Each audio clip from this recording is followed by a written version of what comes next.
Hello student, आज हम exercise 4.4 के डिस्कस करेंगे। तो क्वेश्चन नंबर हमारे 1 पहला दिया है कि निम्न द्विघात समीकरणों के मूलों की प्रकृति ज्ञात कीजिए। प्रकृति का मतलब उसका नेचर बताना है।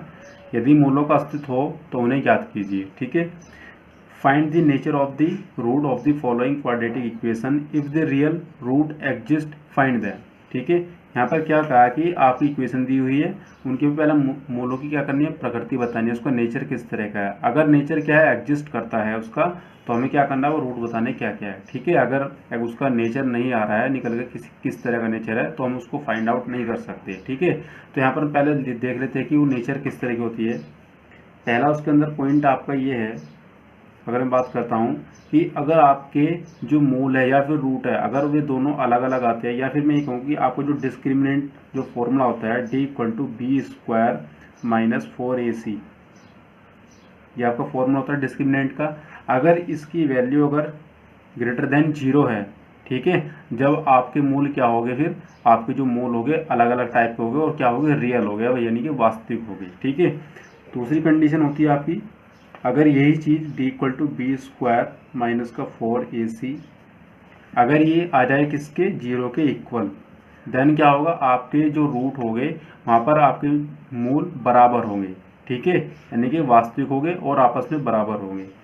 तीसरी कंडीशन क्या है उसकी, जो नेचर देखने की, कि अगर यही वैल्यू D=b² माइनस का 4ac, ये आपका डिस्क्रिमिनेंट है, इसको हम बोलते हैं विविक्तिकर।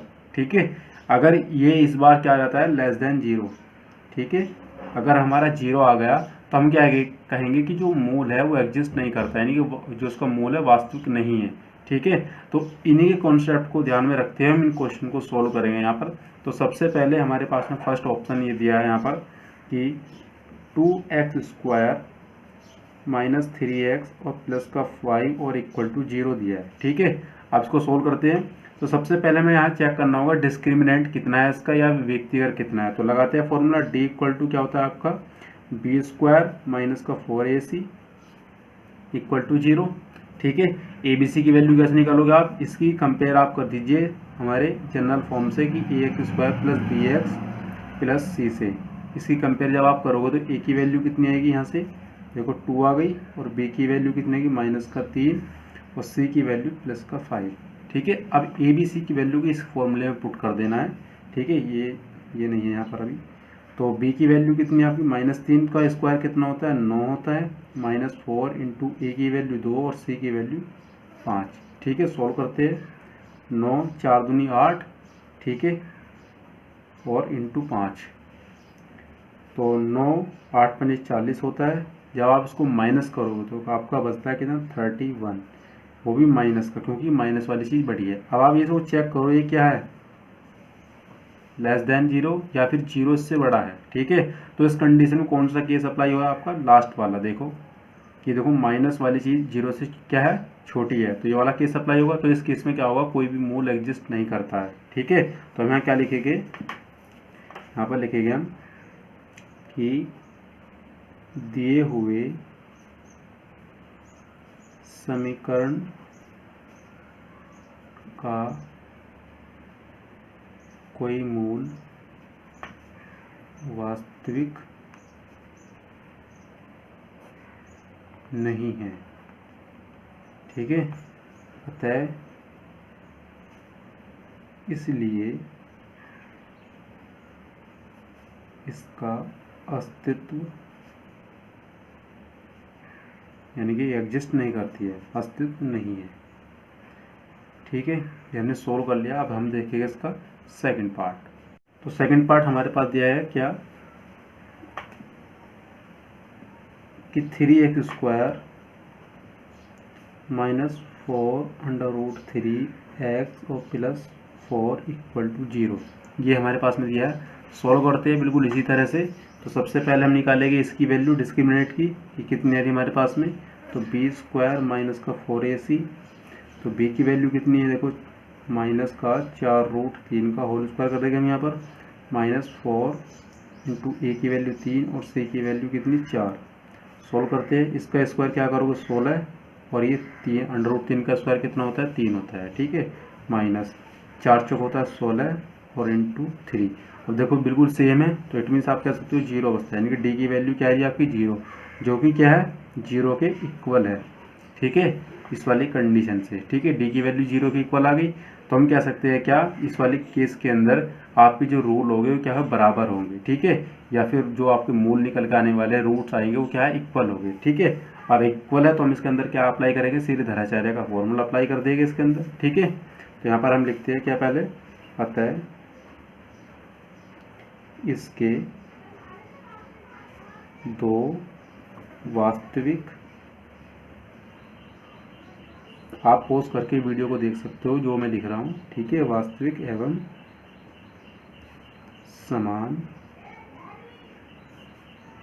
मूल है, समान का मतलब बराबर मूल है। ठीक है, अब लगाते हैं इसके अंदर धराचार्य का फॉर्मूला जिसको हम बोलते हैं द्विघाती फॉर्मूला। तो क्या होता है हमारा, x इक्वल टू माइनस का b plus minus under root B square minus 4ac upon 2a, ये हमारे पास में फॉर्मूला होता है। ठीक है, तो वैल्यू पुट करते हैं इसके अंदर। b की वैल्यू कितनी है आपकी, -4√3 प्लस माइनस, देखो पहले से एक माइनस तो माइनस माइनस प्लस हो चुका है। ठीक है, अंडर रूट बी स्क्वायर का मतलब -4√3 का स्क्वायर और -4 इंटू ए की वैल्यू आपकी कितनी है 3 और सी की वैल्यू आपके पास 4 और अपॉन 2a, तो 2 इंटू ए की वैल्यू आपके पास में है 3। ठीक है, सॉल्व करते हैं इसको आगे, तो ये 4√3 आपका प्लस माइनस ये आपको कितना 16 और अंडर रूट 3 का स्क्वायर 3 होता है, -4 चौक 16 हो गया आपका और गुना 3। ठीक है, और अपॉन 6, देखो ये माइनस प्लस का है और ये माइनस, ये तो कैंसिल हो गया, तो यहाँ पर क्या बचा आपका 4√3 प्लस माइनस 0 और अपॉन 6, तो x इक्वल टू ये आ गया। ठीक है, तो अब हम चेक करें एक बार प्लस लेने पर एक बार माइनस लेने पर। ठीक है, देखो प्लस माइनस लो तो तब भी कुछ फर्क नहीं पड़ेगा क्योंकि लास्ट में क्या है 0 है। तो जब भी हम इसको सोल्व करेंगे यहाँ पर लिखिए टेकिंग प्लस साइन, जब हमने प्लस साइन लिया देखते हैं वैल्यू क्या आएगी, x equal to 4√3 plus 0 upon 6, जब आप इसको इसमें ऐड करें तो यही आएगा 4√3 और अपॉन 6, 2 से दोनों का डिवाइड हो सकते हैं, 4 भी और 6 भी, तो 2 दूनी 4 होता है, 2 या 6, या मैं कह सकता हूँ x की वैल्यू 2√3 अपॉन 3 आ गई। ठीक है, तो हमारे पास में ये वैल्यू आ गई। आप चाहो तो उसको फर्दर और सोल्व कर सकते हो, √3 से इसको डिवाइड कर दीजिए तो ये √3 टाइम आपको कैंसिल हो सकता है, बट आप यहीं पर अगर आंसर छोड़ना चाहते हैं यहाँ पर भी छोड़ सकते हो। ठीक है, तो x इक्वल टू 2/√3, यहाँ पर मैं और करके ले देता हूँ या। ठीक है, आप यहाँ पर भी आंसर छोड़ सकते हो यहाँ पर भी, बट एक्चुअली आंसर ये होना चाहिए कि रूट का भी हम रूट वाली जो हमारे पास संख्या होती है हम उसको कभी नीचे नहीं लिखते। ठीक है, बट हमारा नीचे आ रही है तो आप इसको आंसर यहीं पे छोड़ देना। ठीक है, वैसे ये भी एग्जिस्ट करता है आंसर, ये भी सही है। ठीक है, अब हम देखते हैं जब हमने माइनस साइन लिया तो लिखेंगे हम टेकिंग माइनस साइन, तो माइनस साइन पे देखते हैं वैल्यू कितनी आएगी, x इक्वल टू 4√3, यहाँ माइनस आएगा और अपॉन 6, तो x की वैल्यू कितनी आएगी, यहाँ पर भी 4√3 बचेगा और अपॉन 6, दोनों 2 से डिवाइड है तो 2√3 और अपॉन 3। ठीक है, अगेन ये बिल्कुल यही कंडीशन कि इससे 3 टाइम कैंसिल हो जाएगा, √3 टाइम, तो x की वैल्यू कितनी आ गई 2/√3। तो आप क्या देख रहे हो इस केस के अंदर दोनों वैल्यू क्या है हमारी समान है, तो हम क्या लिखेंगे x की वैल्यू आपके पास में कितनी आ गई 2/√3 एंड 2/√3, हम लिखेंगे so the root are equal, क्या दोनों क्या है हमारे समान है, मूल हमारी क्या है समान है। ठीक है, अब हम क्या देखेंगे इसका, जी ये वाला थर्ड पार्ट दिया है इसको सोल्व करेंगे, तो आप बने रहिए हमारे इस वीडियो के साथ में। तो स्टूडेंट हमारे पास में थर्ड पार्ट है, बिल्कुल यहाँ पर भी वही निकालेंगे, पहले डिस्क्रिमिनेंट डी की वैल्यू कितनी आएगी, तो डी इक्वल टू आता है आपका बी स्क्वायर माइनस का 4ac, तो यहाँ पर बी की वैल्यू कितनी है -6 और -6 का स्क्वायर 36, -4 ए की वैल्यू 2 और सी की वैल्यू 3। ठीक है, तो 36, 4 दूनी और 8 होता है, 8 से 24। ठीक है, अब आप क्या करोगे माइनस कर दो, 6 में से 4 गया आपका 2 बचता है, 3 में से 2 गया 1 बचता है, तो डी की वैल्यू क्या आ गई आपकी ग्रेटर देन 0, यानी कि जो 12 है अपने आप में क्या है 0 से बड़ा है, ठीक है। तो इस कंडीशन में क्या कहेंगे, आपकी जो रूट है वो क्या है, वास्तविक है और क्या है अपने आप में अलग अलग है, यानी कि आपके जो रूट आएंगे वो अलग अलग आएंगे। ठीक है, देखते हैं अब क्या आएंगे। तो हम इसके अंदर फॉर्मूला लगाते हैं धराचार्य वाला, माइनस का B plus minus under root B square minus का 4ac और अपॉन 2a। ठीक है, हमने फॉर्मूला लगा दिया। ABC की वैल्यू यहाँ से उठाएंगे उसके अंदर पुट कर देंगे। तो माइनस बी की वैल्यू कितनी है, 6, और पहले से ही माइनस है तो प्लस का 6 हुई, plus minus under root B square, B की वैल्यू क्या है आपकी 6। देखो ये पूरा बी स्क्वायर माइनस 4ac यही तो है, तो इसकी वैल्यू क्या है मेरे पास में 12 आ रही, तो मैं डायरेक्ट 12 लिख सकता हूँ उसको। ठीक है, और अपॉन 2a, तो 2a की वैल्यू आप यहाँ से उठा लीजिए बस। ठीक है, तो आप इसको लिख दीजिए, तो x equal to 6 plus minus under root, इस 12 को मैं लिख सकता हूँ क्या 4 गुना 3 करके। ठीक है, और अपॉन 4। अगले स्टेप में मैं कर सकता हूँ कि plus minus under root 4 multiply by root 3, दोनों को मैंने अलग कर दिया। इसका मतलब क्या है कि जो रूट आपका दोनों नंबर पे है। ठीक है, तो मैंने अलग अलग कर दिया, और अपॉन 4 x इक्वल टू, ठीक है। और ये इसका मतलब क्या है अपने आप में, इसका मतलब है 2, क्योंकि अंडर रूट 4 की वैल्यू 2 होती है। तो 6 प्लस माइनस ये 2 हो चुका है, और ये रूट 3 और अपॉन 4।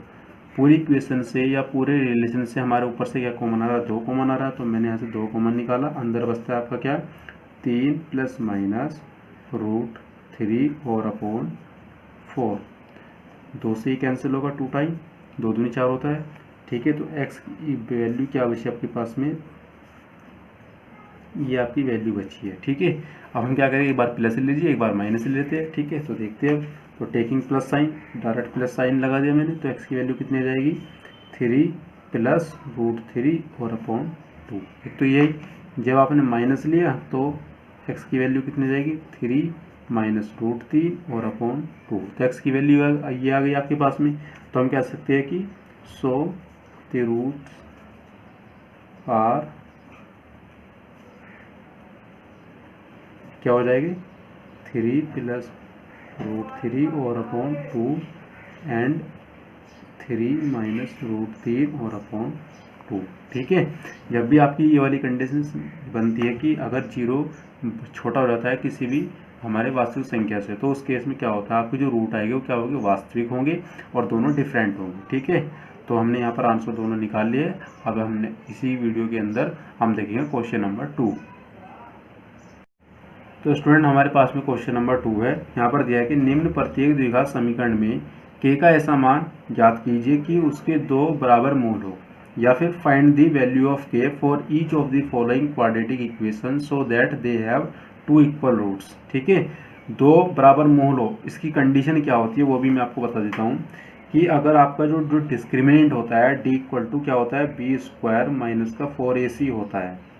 ठीक है, अगर इसकी वैल्यू अगर आपकी क्या आ जाती है 0 आ जाती है, यानी कि मैं कहता हूँ कि d की वैल्यू अगर आपकी 0 बन रही है सोल्व करते वक्त, यानी कि इस रिलेशन को किसी भी इक्वेशन से हेल्प लेकर सोल्व करते हैं, अगर ये 0 बन रहा है इसकी वैल्यू, तो मैं कह सकता हूँ कि मूल उसके बराबर होंगे।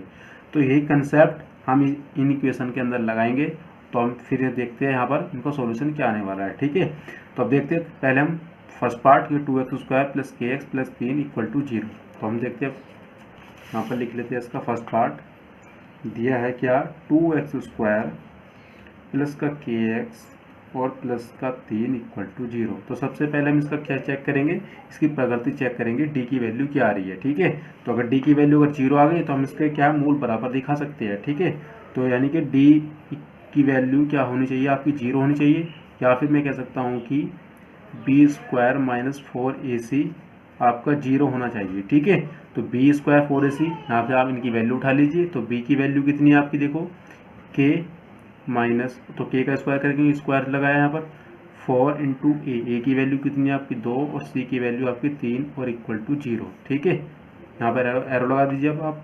तो k इक्वल टू ये कितना हो गया 4 दूनी 8 और 3 का मल्टीप्लाई इसमें। ठीक है, तो आप क्या करोगे कि k स्क्वायर 8 से कितने होते हैं आपके 24 होता है इक्वल टू 0, या फिर k स्क्वायर बराबर कितना हो गया आपका 24। ठीक है, अब आप इसको सोल्व कर सकते हो क्या k पर हटा दीजिए इसको अंडर रूट 24। ठीक है, अब इसकी वैल्यू आप कैसे निकाल सकते हो, आप इसको इस तरह से भी लिख सकते हो, यहाँ पर प्लस माइनस आएगा कि 4 गुना 6, क्योंकि 4 6 24 होता है आपका। और आप इसको इस तरह से भी लिख सकते हो, यहाँ पर प्लस माइनस भी जरूर लगाना। आप 4 को आप इस तरह से लिख सकते हो अलग अलग करके, और 6 को इस तरह से आप लिख सकते हो, ठीक है। तो आपको √4 की वैल्यू पता है कितनी होती है, 2 होती है, और ये 6, यानी कि के की वैल्यू आपकी कितनी आ गई, √ और 2 √ √6, ये आपकी के का मान आ गया। तो अगर ये के की ये वैल्यू रहेगी तो आपके मूल्य क्या होंगे, बराबर होंगे आपके, ठीक है। अब दूसरा पार्ट देखते हैं इसके अंदर, जो हमारा दूसरा पार्ट दिया है तो है कि kx और x माइनस का 2 और प्लस का 6 इक्वल टू 0। आपको लग रहा होगा कि द्विघात समीकरण नहीं है, ठीक है, बट ये द्विघात समीकरण है। सबसे पहले हम क्या करेंगे, इसका अंदर मल्टीप्लाई करेंगे, तो ठीक है, तो करते हैं। तो kx² माइनस का 2kx और प्लस का 6 इक्वल टू 0। अब आपका क्या बन चुका, द्विघात समीकरण। और इसमें अंदर लगा दीजिए कंडीशन ये वाली कि b² माइनस 4ac आपका 0 होना चाहिए मूल बराबर दिखाने के लिए, ठीक है, या वास्तविक मूल बराबर होगा उसके, ठीक है। तो यहाँ पर लगाइए b की वैल्यू कितनी है, 2k माइनस का, तो 2k का स्क्वायर माइनस 4 इंटू a की वैल्यू कितनी है आपके पास में k, और c की वैल्यू आपके पास में कितना है 6 बराबर 0। या फिर ये 4k² हो गया आपका, ठीक है, ये आपका कितना हो गया 4k और मल्टीप्लाई बाई 6। चलो अगले स्टेप में इसका मल्टीप्लाई कर देते हैं। तो 4k² या 4 6 का 24 k और इक्वल टू 0, ठीक है। अब यहाँ से आप क्या निकाल सकते हो, k को कॉमन निकाल सकते हो, अंदर बचता है कितना 4k और यहाँ पर 24 इक्वल टू 0, ठीक है। तो आपके पास में यहाँ से कितनी वैल्यू आएगी, देखो, एक तो k की वैल्यू आ गई आपके पास में 0 आएगी यहाँ से, तो आप क्या निकाल सकते हो, या फिर आप डायरेक्ट k को कहाँ पहुँचा दीजिए, 0 में पहुँचा दीजिए आप, ठीक है। तो k की वैल्यू कितनी है, तो आपकी, तो स्टूडेंट हमारे पास में अब क्वेश्चन नंबर 3 है। यहाँ पर दिया है कि क्या एक ऐसी आम की बगिया बनाना संभव है जिसकी लंबाई चौड़ाई से दुगनी हो और उसका क्षेत्रफल 800 मीटर स्क्वायर हो, यदि है तो उसकी लंबाई और चौड़ाई ज्ञात कीजिए, ठीक है। बगिया का मतलब आपसे आम के जो बाग होते हैं ना, उसको बोलते हैं, ठीक है, जहाँ पर हम आम के पेड़ लगाते हैं अपने। तो यहाँ पर लिखा है इंग्लिश में, it is possible to design a rectangular mango grove whose length is twice its breadth and the area is 800 meter square, if so find its length and breadth, ठीक है। अगर ऐसा पॉसिबल है तो हमको क्या करना, फाइंड आउट करना है ये चीज़, लेंथ और ब्रेथ को, ठीक है। तो देखो सबसे पहले मैंने आपको ये चीज़ बताई हुई है कि आपकी जोन से चीज़ जिस चीज़ पर डिपेंड है हम उस चीज़ को मानते हैं, एक्स मान लेते हैं, ठीक है। आप कोई भी ले सकते हो वेरिएबल, तो बट हम जो मोस्टली लेते हैं एक्स ही लेते हैं, ठीक है। तो सबसे पहले हम यहाँ देखने वाले हैं कि हम किस चीज़ को लेने वाले हैं, कोई या फिर कौन सी चीज़ किस पर डिपेंड है। तो आप क्वेश्चन पढ़ो एक बार दोबारा से कि क्या एक ऐसी आम की बगिया बनाना संभव है जिसकी लंबाई चौड़ाई से दुगनी हो, यानी कि देखो आप क्या लिखा है कि लंबाई चौड़ाई से दुगनी हो। आप मान के चलो कि अगर आपको चौड़ाई पता लग जाए तो आप लंबाई बता सकते हो, ठीक है, क्योंकि भाई अगर आपके पास में चौड़ाई मिलेगी तो आप लंबाई को क्या कर दो, दुगना कर दोगे एकदम, ठीक है। तो मैं क्या करूँगा कि लंबाई चौड़ाई पे डिपेंड है, इसलिए मैं किस चीज़ को लूँगा, चौड़ाई के मानूंगा कि चौड़ाई कितनी मेरी एक्स है, ठीक है। इसको हम ब्रेथ बोलते हैं। तो यहाँ पर लिखते हैं सॉल्यूशन, मैं लिखता हूँ यहाँ पर माना चौड़ाई, ये जिसको मैं बोलता हूँ क्या ब्रेथ, वो कितना मेरा एक्स है, माना चौड़ाई एक्स हो गई या मीटर, ठीक है, ये मैंने मीटर में लिया। तब लंबाई कितनी हो जाएगी मेरे पास में, कंडीशन बनाइए क्वेश्चन से, दुगनी है तो यहाँ पर यानी कि 2x हो जाएगा, चौड़ाई का दुगना हो गया। अब आपका क्षेत्रफल क्या होता है, रेक्टेंगुलर शेप है आपकी, देखो रेक्टेंगुलर जब आप बाग बनाते हो, क्योंकि रेक्टेंगुलर की ग्रोथ की बात करिए, जिसकी चौड़ाई तो x है और लंबाई क्या है, दुगनी है इसकी, तो आपका रेक्टेंगुलर शेप बनने वाली है, जिसको हम क्या बोलते हैं, आयत बोलते हैं या आयताकार, ठीक है। तो आयत के अंदर क्या होता है कि आमने सामने वाली जो साइड होती है, भुजा होती है, वो क्या होती है, आपस में इक्वल होती है। अगर ये 2x हो तो ये भी 2x होगा, अगर ये x है तो ये भी x होगा, ठीक है। अब इसका एरिया क्या होता है, जिसको हम बोलते हैं क्षेत्रफल, वो क्या होता है, इसका गुना और इसका गुना, यानी कि लंबाई गुना चौड़ाई, ठीक है, यानी लेंथ इंटू ब्रेथ। तो ये आपका होता है क्षेत्रफल, ठीक है, जिसको हम बोलते हैं क्या, एरिया। तो हमें लगाते हैं फॉर्मूला क्या, कि क्षेत्रफल या एरिया, इसको मैं ए से डिनोट करता हूँ कैपिटल से, वो क्या है, लंबाई या चौड़ाई गुना चौड़ाई, ठीक है। इसको मैं अगर सिंबॉलिक रिप्रेजेंटेशन देता हूँ, ये एल हो गया और ये आपका हो गया क्या, बी, ठीक है। ए की वैल्यू यहाँ पर दी है कि 800 मीटर स्क्वायर, यानी कि ये 800 दे दिया। लेंथ कितनी है आपकी 2x और ब्रेथ आपकी कितनी है x। और सिंपल इसको सॉल्व करना है, तो सबसे पहले सॉल्व करते हैं इसको। तो 800 ये 2x स्क्वायर, ये आपसे 2 टाइम कैंसिल हो जाएगा। देखो 800 और अपॉन 2 और यहाँ पर x स्क्वायर, या फिर x स्क्वायर इक्वल टू 2 से कटाया जब या डिवाइड हो गया तो आपको कितना आया 400। ठीक है, अब आप क्या करोगे, इस स्क्वायर को अंडर रूट में पहुँचा दीजिए। ठीक है, तो x इक्वल टू कितना हो जाएगा प्लस माइनस अंडर रूट 400। ठीक है, अब 400 की आपको वैल्यू पता है किसका होता है 20 का होता है। ठीक है, तो x की वैल्यू आपके पास में कितनी आएगी 20 मीटर। ठीक है, यानी कि हमारे पास में वैल्यू आ चुकी है। अब हम क्या लिखेंगे, जो हमने चौड़ाई मानी थी क्या x, यानी कहता है ये 100 अर्थात चौड़ाई कितनी आएगी मेरे पास में 20 मीटर। देन लंबाई कितनी आएगी मेरे पास में, दूना कर देना है बस आपको, कितना जाएगा 2 इंटू एक्स, एक्स की वैल्यू 20, इट मीन्स 40 मीटर। ठीक है, so the breadth is 20 metre and the length is 40 metre. ठीक है, तो आप लिख सकते हो यस, क्या लिखोगे, देखो यहाँ पर बताना कि यदि है तो उसकी लंबाई चौड़ाई याद करना है, यदि संभव है तो हम क्या लिखेंगे हाँ ये संभव है। ऐसा एक हमारा क्या एक आयताकार वृत्त, वृत्त छोड़ो आयत की बात कर रहा हूँ, आयताकार वृत्त सॉरी आपका ऐसा एक आयताकार, तो हम क्या बोलेंगे कि यस हाँ ये संभव है। एक ऐसा आयत हमारा बन सकता है जिसकी लंबाई कितनी हो 40 मीटर हो और चौड़ाई कितनी हो 20 मीटर या 20 मीटर हो, तो हम कह सकते हैं यस इट इज़ पॉसिबल। ठीक है, तो हमने इसे लिख दी क्योंकि ये चीज़ पॉसिबल है। एक ऐसा हमारा रेक्टेंगुलर शेप बन सकता है या बाग बन सकता है जिसकी लेंथ कितनी हो 40 मीटर हो और चौड़ाई या फिर ब्रेथ कितनी हो 20 मीटर। ठीक है, अब हम देखेंगे नेक्स्ट क्वेश्चन, क्वेश्चन नंबर 4। तो स्टूडेंट हमारे पास में क्वेश्चन नंबर 4 है, क्या निम्न स्थिति संभव है। निम्न स्थिति जो दी हुई होगी आगे, यदि है तो उनकी वर्तमान आयु ज्ञात कीजिए। दो मित्रों की आयु का योग कितना है 20 वर्ष है। 4 वर्ष पूर्व उनकी आयु जो कि वर्षों में दी है का गुणनफल 48 था। ठीक है, आप देखते हैं इंग्लिश के अंदर क्या लिखा है, is the following situation possible if so determine their present age, this sum of the age of two friends is 20 years, 4 year ago the product of their ages in years was 48। ठीक है, आप question को समझ में आ गया होगा।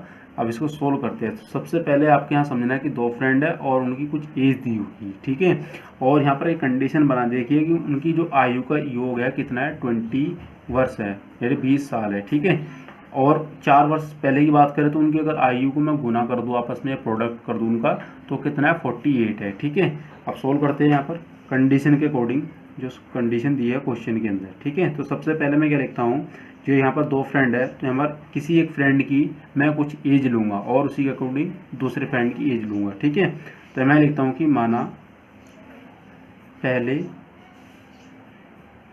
मित्र या friend की आयु कितनी है मेरे पास x वर्ष। ठीक है, ये कि आपकी वर्तमान आयु है। ठीक है, यहाँ पे लिख देना कि वर्तमान आयु। ठीक है, मैंने ली कितनी 20 वर्ष। अब यहाँ पर देखो आपको योग दिया है, यानी कि दो फ्रेंड आपके, उनका योग कितना है उम्र का 20 साल दिया है। एक की उसमें से उम्र कितनी है x, तो दूसरी कितनी बचेगी, आप क्या कर सकते हो कि 20 माइनस x कर सकते हो, दूसरे को तो बचेगा ये भी। ठीक है, तो हम क्या लिखेंगे, तब दूसरे की वर्तमान आयु आपके पास में कितने जाएगी, ये वाली 20 माइनस का x वर्ष। ठीक है, ये आपकी आ गई है। अब दूसरी चीज़ यहाँ पर दी है कि उनका गुणनफल कितना है 48, कब 4 साल पहले, तो 4 साल पहले के लिए आपको पीछे जाना पड़ेगा। ठीक है, जब भी हम पीछे जाते हैं वो चीज़ माइनस में लेते हैं, अगर हम वर्तमान में से या प्रेजेंट से आगे जाते हैं फ्यूचर में तो वो हमारी चीज़ ऐड होती है, यानी कि प्लस वाली चीज़ आएगी वहाँ पर। अगर हम प्रेजेंट से पास्ट में जाएंगे तो वहाँ पर हमारा माइनस आएगा। ठीक है, तो हम क्या लिखेंगे 4 वर्ष पूर्व, 4 वर्ष पूर्व पहले मित्र की आयु कितनी हो जाएगी, देखो 4 वर्ष पूर्व है यानी कि x माइनस 4 कर देंगे, ठीक है। अब इसी तरह इसके करेंगे, यानी कि तब दूसरे मित्र की आयु, बिल्कुल ये भी इस तरह से माइनस 4 हो जाएगी, इनके 20 माइनस एक्स और माइनस कितना करते हैं 4, ठीक है। या फिर आप इसको क्या कर सकते हो 16 माइनस का एक्स वर्ष। अब यहाँ पर क्या दिया है कि 4 वर्ष पूर्व उनकी आयु का गुणनफल कितना है 48 है या 48 है, तो 4 वर्ष पूर्व की बात कर रहा है, तो यानी इसका और इसका गुणनफल यानी कि x माइनस 4 गुणनफल कर दिया हमने किस साथ में x माइनस और 16 माइनस एक्स के साथ में, वो कितना है 48, ठीक है। इसके बराबर है उनका, यह हमारा according to the question point है, ठीक है, प्रश्नानुसार है। तो x माइनस 4 वर्ष पहले की पहले मित्र की आयु और 16 माइनस एक्स ये दूसरे मित्र की 4 वर्ष पहले आयु, ठीक है। अब इनकी हमने आपस में गुना करनी है, उसको सोल्व करना है, ठीक है। अब देखते क्या आएगा, तो x के अंदर करो पहले 16 में, तो 16x x के साथ में तो एक्स स्क्वायर माइनस का माइनस 4 की 16 के अंदर, तो 16 चौका आपको होता है 64, ठीक है। ये माइनस है प्लस तो माइनस आया, माइनस और ये माइनस दोनों है तो प्लस आएगा, 4 की x में करा तो 4x और इधर आपका 48 तो चल रहा है, ठीक है। अब आप क्या करोगे, इसको सिंपल कर लीजिए, 4x और प्लस के 16x तो 20x हो चुका है, ये माइनस के एक्स स्क्वायर, ये माइनस के 64 और ये माइनस के 48 इधर आ गए, ठीक है, क्योंकि इधर प्लस के इधर आके माइनस हो गए। अब आप क्या करोगे, सिंपली इसको सोल्व करना है, सोल्व करते हैं तो 20x माइनस का एक्स स्क्वायर, ये कितने हो गए आपके 8 और 4 होता है 12, 6 और 4 10 और 1 11, यानी कि 112 होगा और इक्वल टू 0। यहाँ से आप एक माइनस कॉमन लीजिए, ठीक है, यानी कि सही सीक्वेंस में बन जाए। तो ये माइनस जब आप कॉमन लोगे यहाँ से, या फिर उससे पहले एक स्टेप कर लीजिए कि एक्स स्क्वायर वाले टर्म को एक साथ पहले लिखिए, उसके बाद में जो आपके पास में एक्स के टर्म है इनके प्लस का 20x और माइनस का 112 इक्वल टू 0, ठीक है। अब यहाँ पर इसको माइनस कॉमन लेके 0 में पहुँचा दीजिए, तो क्या होगा एक्स स्क्वायर ये माइनस का 20x बन जाएगा आपका और ये प्लस का 112 इक्वल टू 0, ठीक है। ये आपकी क्या बन गई द्विघात समीकरण बन चुकी है। अब हमें देखना है क्या क्वेश्चन में जो कहा था कि क्या निम्न स्थिति संभव है, ठीक है, अगर है तो उनकी वर्तमान आयु हमें ज्ञात करनी है। देखो हमें एक कंडीशन या समीकरण बना लिए, अब इसको हम चेक करेंगे कंडीशन जो हमारी समीकरण बन गई संभव है या नहीं है, या ऐसे ही बना दिया, ठीक है। अब देखते हैं सबसे पहले हम क्या करेंगे, कंडीशन चेक करनी है, उसका नेचर देखेंगे। नेचर कैसे चेक करते हैं हम, जो हमारे पास में व्यक्तिगत मेथड होता है जिसको हम बोलते हैं डिस्क्रिमिनेट मेथड, ठीक है। तो वो क्या होता है हमारा d इक्वल टू होता है बी स्क्वायर माइनस का 4ac, ठीक है। तो चेक करते हैं, तो b की वैल्यू आपके पास में कितनी है, देखो माइनस का 20 यानी कि माइनस 20 का स्क्वायर और माइनस 4 गुना e की वैल्यू कितनी है 1 और c की वैल्यू 112, ठीक है। देखते क्या है ये वैल्यू, तो 20 का स्क्वायर कितना होता है आपका 400 होता है 400, ठीक है। 4 का मल्टीप्लाई 4 यहाँ पर करा 1 में 4 हो गया, इसका मल्टीप्लाई यहाँ पर करा 4 दूनी 8 होता है, 4 एकम 4 और 4 एकम 4, ठीक है। ये 448 है माइनस का और ये प्लस का 400, तो कितना बचेगा माइनस का 48, ठीक है, जो कि क्या है लेस देन 0 यानी कि 0 से छोटा है। और जब भी आपकी वाली कंडीशन आती है कि बी स्क्वायर माइनस 4ac की वैल्यू अगर 0 से क्या है छोटी है, तब उस केस में क्या होता है कि उस इक्वेशन के या फिर जो भी आपके पास में कंडीशन दी है तो उसके मूल या रूट अस्तित्व नहीं है, वे एग्जिस्ट नहीं कर सकते, ठीक है। तो उसका कोई भी मूल नहीं होगा, तो हम क्या लिखेंगे यहाँ पर माइनस 48 0 से छोटा है, ठीक है। हमने लिख दिया ये चीज़ जो हमारी इस जो क्वेश्चन के अंदर कंडीशन बनी है, ठीक है। तब समीकरण का कोई मूल नहीं होगा, ठीक है, क्योंकि आपका 0 से क्या आ गया छोटा आ गया है, ठीक है। अब हम देखेंगे क्वेश्चन नंबर 5। तो स्टूडेंट हमारे पास में क्वेश्चन नंबर 5 है। यहाँ पर दिया कि क्या परिमाप 80 मीटर तथा क्षेत्रफल 400 मीटर के एक पार्क को बनाना संभव है, यदि है तो उसकी लंबाई और चौड़ाई ज्ञात कीजिए, ठीक है। या फिर it is possible to design a rectangular park of perimeter 80 metre and area is 400 metre square, if so find its length and breadth, ठीक है। हमको क्या बनाना है, एक रेक्टेंगुलर या आयताकार पार्क बनाना है जिसकी हमें लंबाई और चौड़ाई नहीं पता है बिल्कुल भी, ठीक है। तो मैं यहाँ पर क्या करूँगा, सबसे पहले एक रेक्टेंगुलर आपकी शेप बना देता हूँ। ये मैंने यहाँ पर एक रेक्टेंगुलर की शेप बना दी है, और रेक्टेंगुलर शेप के अंदर या आयताकार जो हमारी शेप होती है उसमें आमने सामने की जो क्या होती है भुजा बराबर होती है। ठीक है, तो हम यहाँ पर सोल्व करते हैं इसको। तो यहाँ पर लिखेंगे हम सॉल्यूशन में, ठीक है, क्या लिखेंगे हम, माना पार्क की लंबाई कितनी ले ली मैंने, x मीटर, यानी कि लंबाई जो है मैंने x मीटर ले ली। अगर ये x मीटर है तो ये भी कितनी हो जाएगी, x मीटर हो गई। तब चौड़ाई कितनी हो जाएगी मेरे पास में, देखते हैं। वो ले लिया मैंने कितना, चौड़ाई y ले लिया। ठीक है, तो ये मेरे पास में y आ गई। अगर ये y है तो ये भी क्या होगी, y होगी। ठीक है, अब कंडीशन दी है क्या कि उसकी क्या परिमाप 80 मीटर वाली कंडीशन बनानी है और उसके बराबर रखना है परिमाप के। तो सबसे पहले हमको परिमाप आपको क्या होता है, जितनी भी उसके अंदर भुजा होती है, कोई भी आपके शेप है, उन सबको ऐड कर दीजिए। ठीक है, तो उससे आपका परिमाप बन जाएगा। ठीक है, तो यहाँ पर लिखा गया परिमाप।